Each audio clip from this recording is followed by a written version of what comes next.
Among the things that the Prophet ﷺ hated was for people to stand up to him. And this might sound a bit weird for us, because in many cultures, if you enter a room and no one and everybody stands except one or two, you would feel bad feelings and negative feelings towards them, thinking that they're disrespecting you. On the contrary, the sunnah is that you do not stand up except in certain times. The Prophet ﷺ, as Anas says, was the most beloved person to the whole of the companions, may Allah be pleased with them.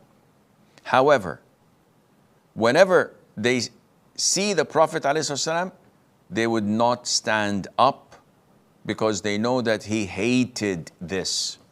He does not endorse or like people to stand up for him. Imagine if a sheikh comes into a room and everybody else is sitting and nobody stands up. How would the sheikh feel? Who cares? The sunnah is that you don't stand up. So what's the ruling on standing up to people? Scholars say that standing up all the time behind a tyrant or an official is prohibited. And this is how tyrants live and exist. They want people to stand behind them and never sit, never feel comfortable. And if anyone is not standing behind them, they feel humiliated and agitated and disrespected. And this is not true. This is a sign of arrogance and hypocrisy again. You should allow and order people to sit down and not to stand like this. Secondly, when people come from a journey, this is permissible for you all to stand to greet. And there's nothing wrong in that. Or to help someone if he's in need of help, like Sa'd ibn Mu'adh, when he came to the Prophet ﷺ, he was injured. The Prophet said, "Qumu li sayyidikum," go and stand up and assist your master. Thirdly, is when you stand up whenever you see someone coming in. And this is an issue of dispute.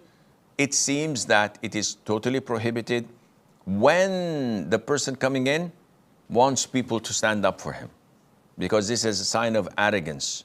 And the Prophet ﷺ never allowed people to do this. So you're not better than the Prophet ﷺ, so why should we stand to you? Unfortunately, in some countries in Africa, not only they want people to stand to them, even the elders want people to bow to them or squat to them. And if you don't do this, they consider this a sign of disrespect. Subhanallah. What religion do these people follow? They say, no, this is cultural. You have to bow. You have to squat. No, this is not part of Islam. Even if it's your culture, Islam comes first if you're a true Muslim. If you're not, and you prefer your culture over Islam, then on the Day of Judgment, you know where you will be, inshallah. As a Muslim, I have to tailor-make my life according to Islam, not the other way around. Islam is to be followed and not to follow. So we follow what Islam says. Squatting and bowing down to the elders, if it's a cultural thing, keep it in your culture, but don't do it. It's un-Islamic, it's not permissible. This is a form of glorification for other than Allah Azza wa Jal.